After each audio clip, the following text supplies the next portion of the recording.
Assalamualaikum warahmatullahi wabarakatuh. Alhamdulillah, sahabat-sahabat semuanya, dimanapun Anda berada yang selalu mengikuti kajian saya, yaitu mengenal dari kepribadian Rasulullah SAW. Saat ini kita akan melanjutkan dari kajian kita tentang kehidupan Rasulullah SAW, yang mana kemarin kita sudah membahas beberapa hadis tentang kehidupan Rasulullah SAW, tentunya tentang bagaimana Rasulullah SAW menjalani kehidupan beliau, sehingga seringkali beliau mengalami dikunjungi atau didatangi dari kelaparan, dan itu bukan sekali-kali, namun seringkali dikunjungi dengan rasa lapar. Dan begitu juga dengan sahabat-sahabat beliau juga sering juga mengalami demikian. Namun dengan hal demikian tidak menyurutkan dari beliau mengajak seorang untuk menjadi kepribadian yang taat kepada Allah ataupun menjadi hamba yang lebih mentaati Allah. Dan sehingga terbentuklah dari santri-santrinya beliau, termasuk para sahabat-sahabatnya, juga memiliki kesungguhan-kesungguhan di dalam memperjuangkan dari perjuangan beliau. Dan saat ini kita akan melanjutkan dari hadis tentang kehidupan Rasulullah SAW. Tentunya di sini akan kita dengarkan bagaimana dari kehidupan Rasulullah SAW di dalam perjuangan beliau bersama sahabat-sahabatnya mengalami suatu hal yang lebih berat lagi di dalam memperjuangkan kehidupan, memperjuangkan agama ini dan menjalani dengan kehidupan yang tentunya demikian sulitnya. Alhamdulillah, insyaallah kita akan melanjutkan dari kajian ini, yaitu mengenal dari kehidupan Rasulullah. Seperti biasanya, sebelum kita melanjutkan dari kajian kita ini, kita meminta kepada Zat yang Maha Agung, yaitu Allah Subhanahu wa taala, dengan keberkahan surat Al-Fatihah. Auzubillahi minasyaitonir rajim.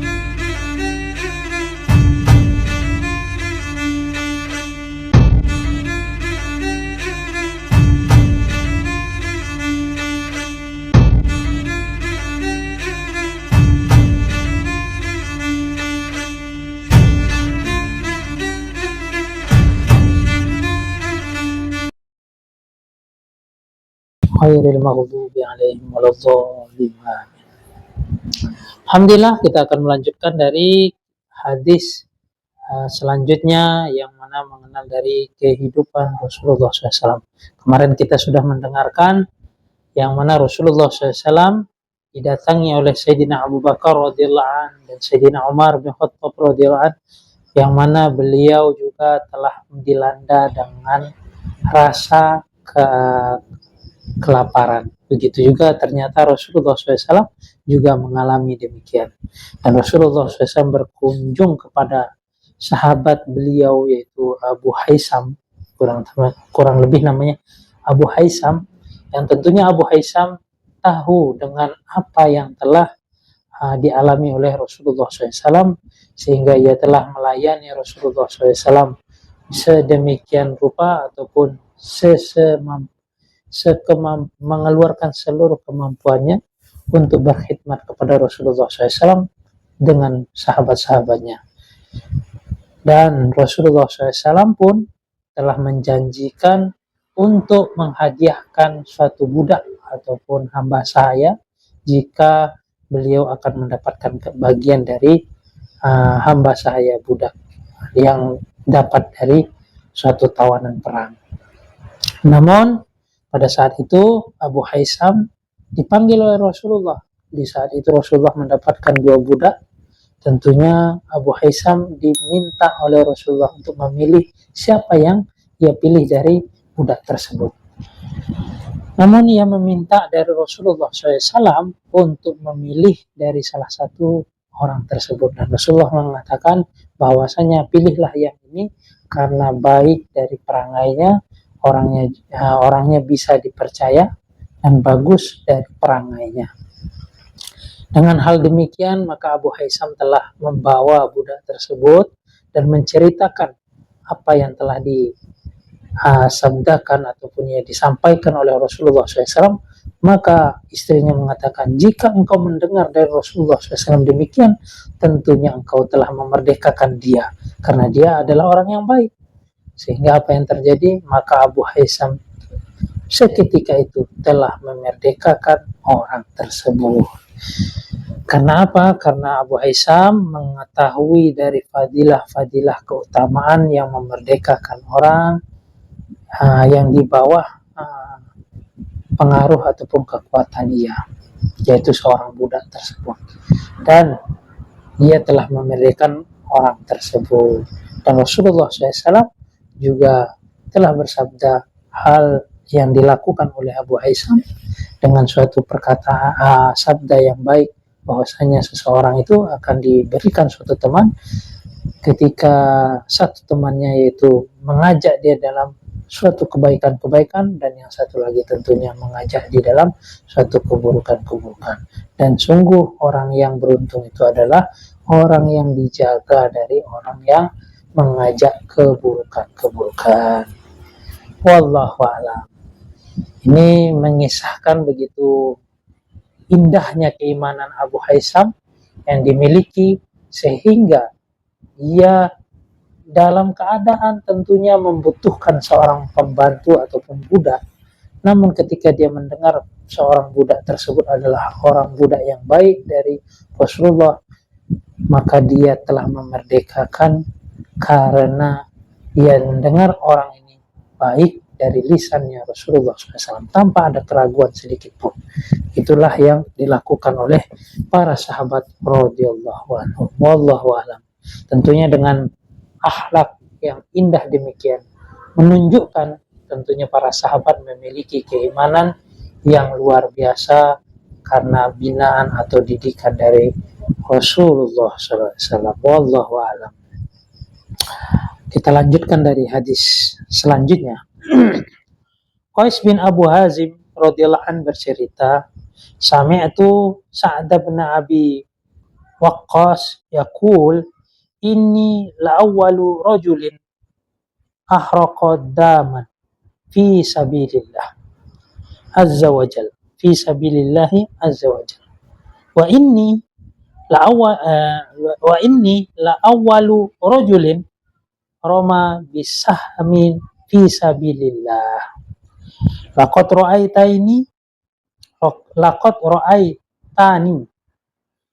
ahzu fi isabati min ashabi Muhammadin alaihi salatu wassalam ma ta'kulu illa waraqa syajari wa khublati hatta taqarrahat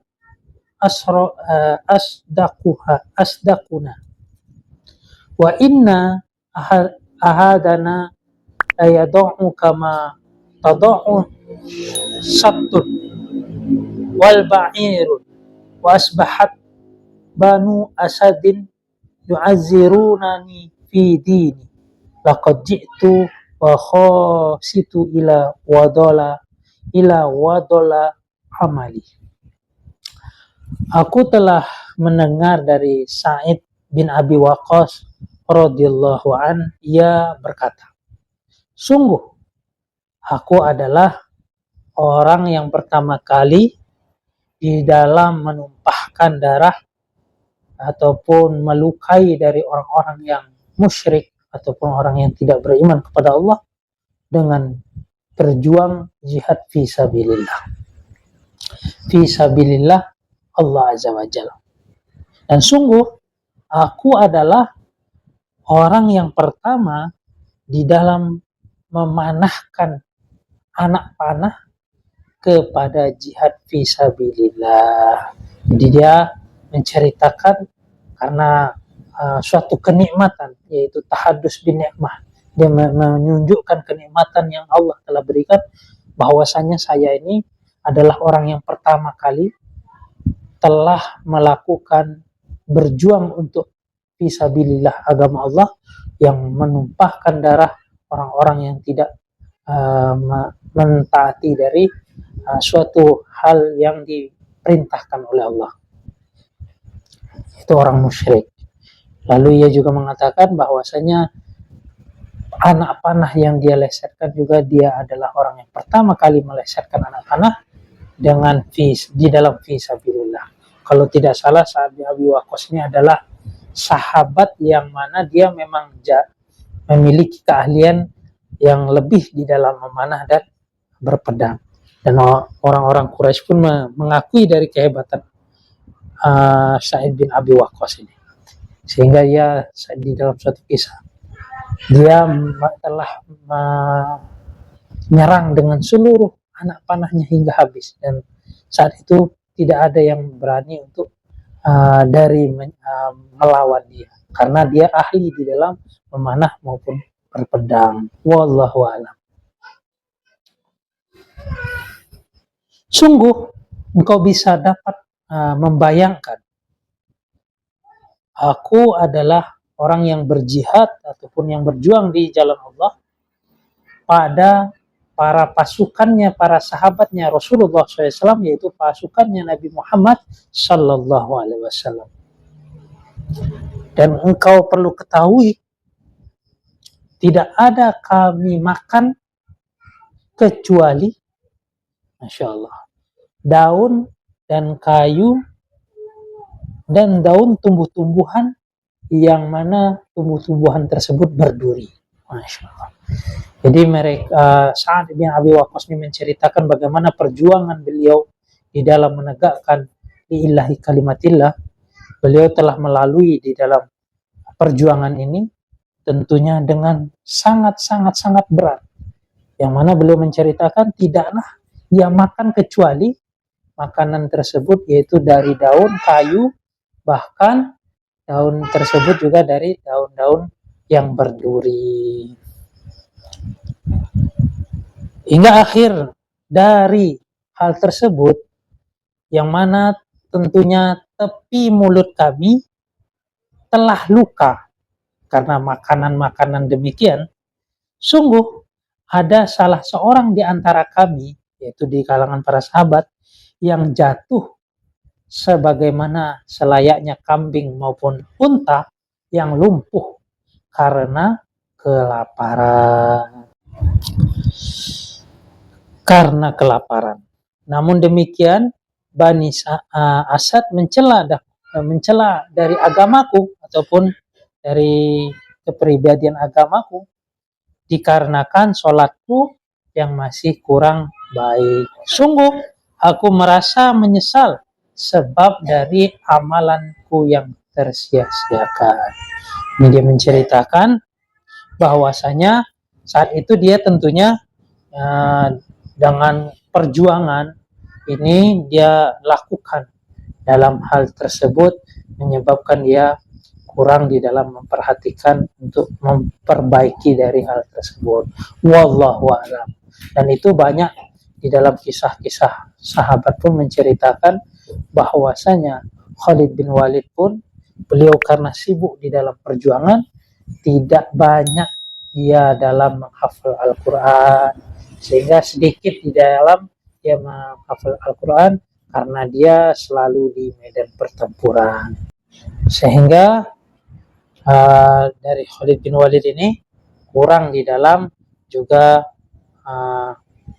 mempelajari dari apa-apa yang tentunya sangat mendalam di dalam perkara agama. Namun di situ tidak menutup dari kemungkinan beliau tetap menjadi sahabat yang terbaik dan beliau memiliki kefahaman di dalam perkara agama sebagaimana sabda Rasulullah, ia adalah bagaikan bintang-bintang yang mana kita jika melihat dari kehidupannya kita akan mendapatkan petunjuk dari kehidupan mereka.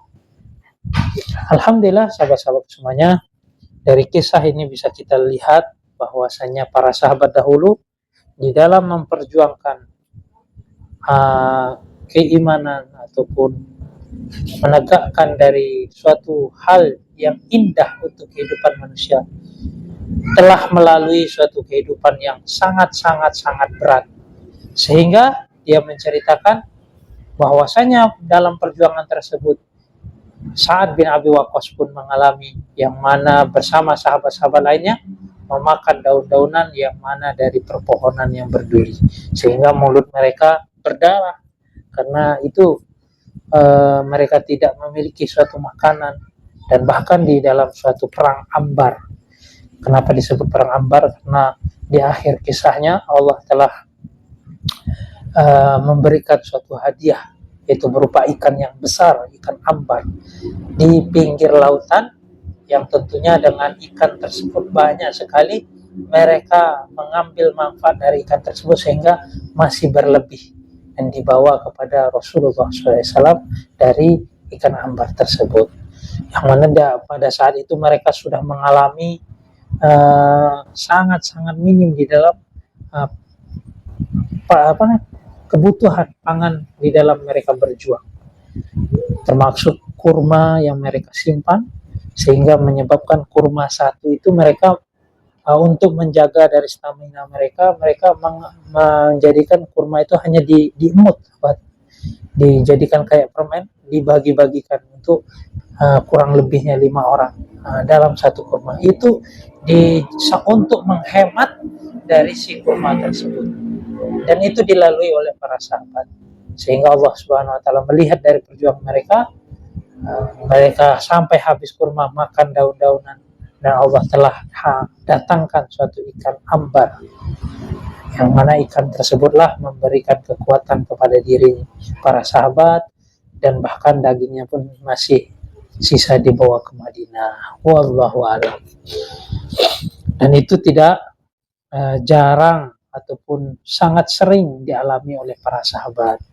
Namun di dalam suatu kehidupan yang begitu sulit ataupun kehidupan yang sangat-sangat minim demikian, berapa kehebatan umat Islam saat itu telah banyak menundukkan beberapa wilayah negara-negara yang tidak mentaati dari aturan-aturan Allah.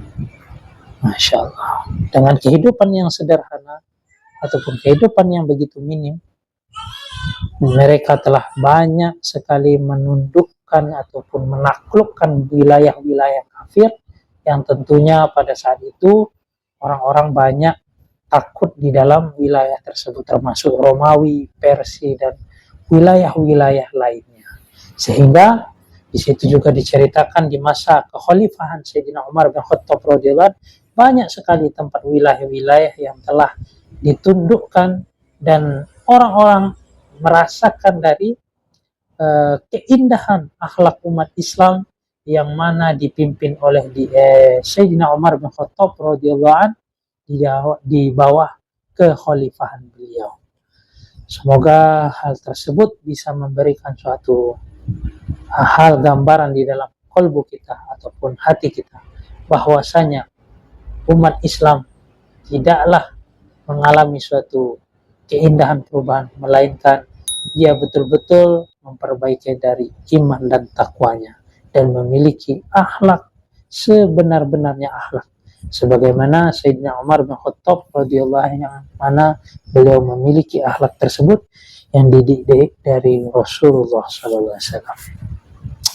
Diriwayatkan oleh Umar bin Ismail bin Muhajir bin Sa'id dari ayahnya, dari Bayan bin Bashar, yang bersumber dari Qais bin Abu Hazim radhiyallahu anhu.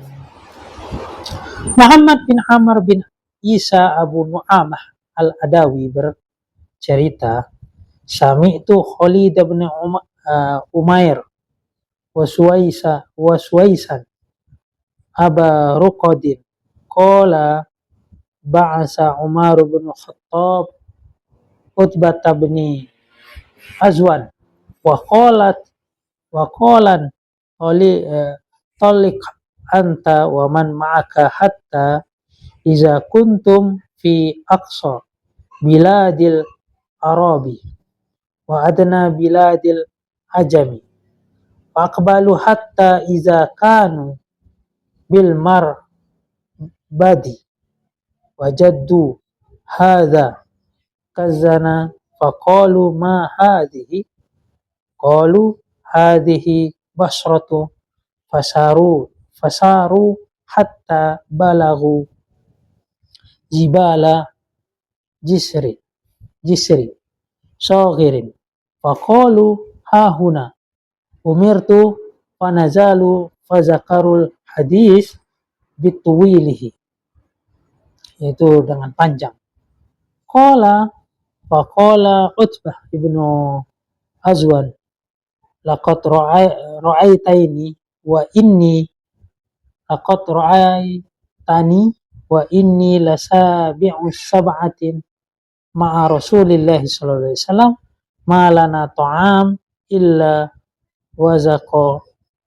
wazaqa sajaril hatta taqarrahat asdaquna fal taqattu burdatu qasamtuha baini wa baina Sa'din fama minna min ulaika sab'ati ahadun illa wa huwa amiru misrin minal amsari wasatajarotuna umara'a ba'dana.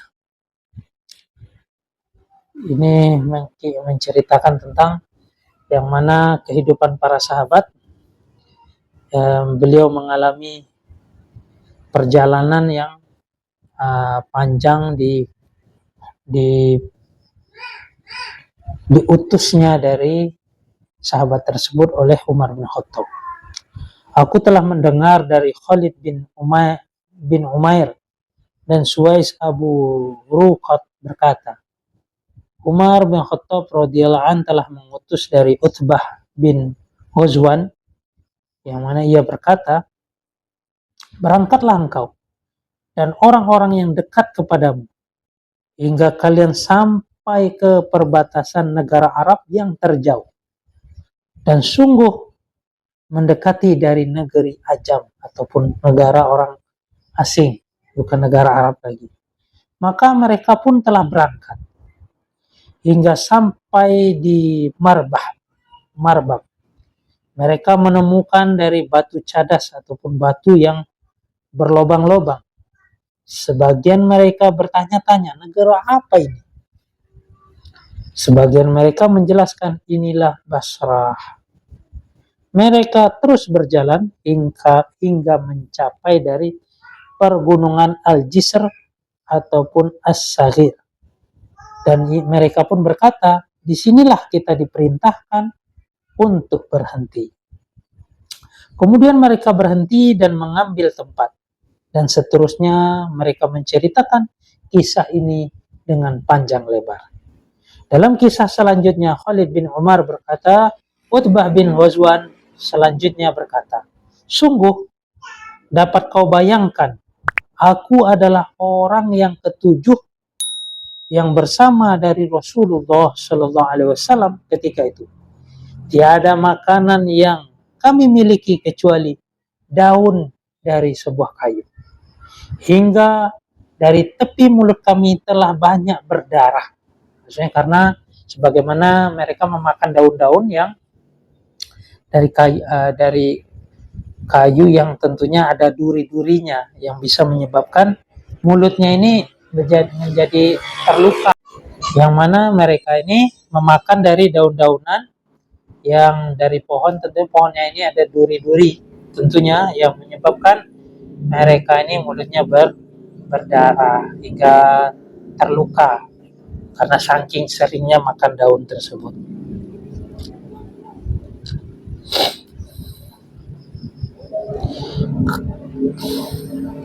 Dan kutemukan sebuah selimut, maka telah kubagikan untukku dan untuk Sa'id.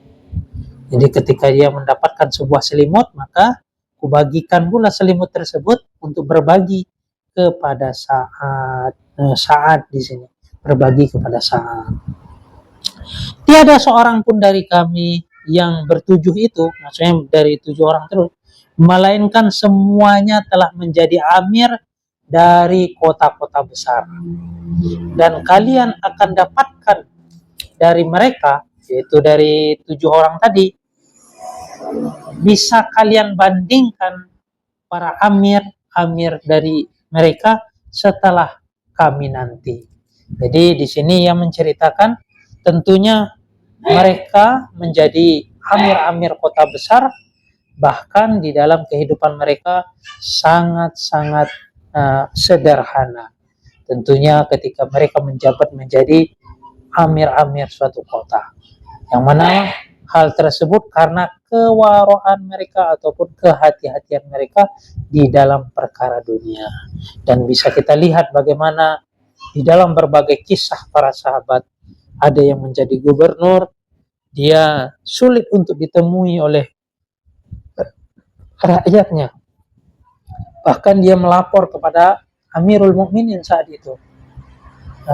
Bahkan dilaporkan kepada khalifah dengan apa yang telah dialami oleh rakyatnya. Sehingga dipanggillah gubernur tadi, yang diangkat menjadi gubernur. Ketika sampai, saya lupa nama sahabat tersebut yang diangkat jadi gubernur. Dia ditanya, kenapa engkau untuk menemui rakyatmu, engkau telah mau menunjukkan waktu-waktu tertentu. Sehingga dia sampaikan, wahai Amirul Mukminin, saya ini memiliki pakaian satu. Masya Allah, pakaiannya satu ketika jadi gubernur, sahabat. Dia cuci pakaian tersebut, sehari dia jemur, hari berikutnya bisa bertemu. Hari pertama, jadi dia menyeling-nyeling dari harinya karena dia menunggu dari pakaiannya untuk kering. Begitu sederhananya dari sahabat itu menjadi gubernur. La haula. Begitu mereka kehati-hatiannya.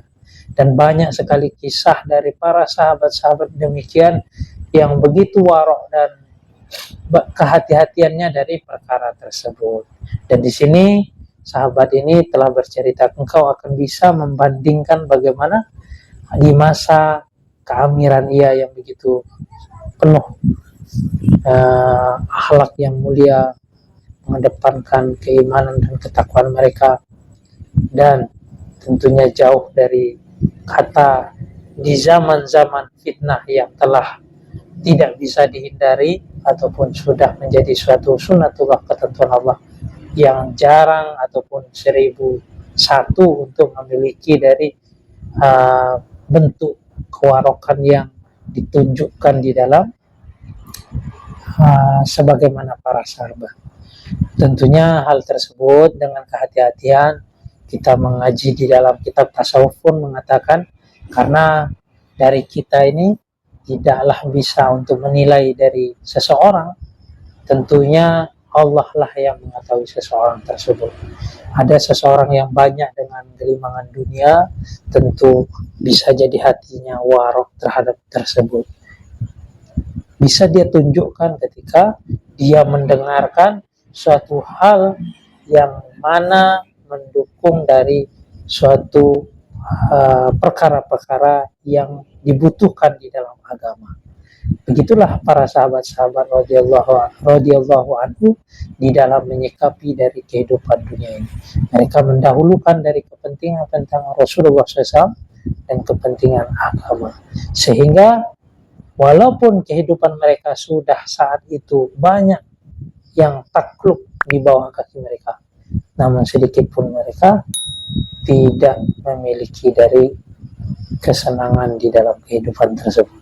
Semoga hati kita diliputi dari keindahan akhlaknya para sahabat yang dimiliki dari santrinya Rasulullah SAW.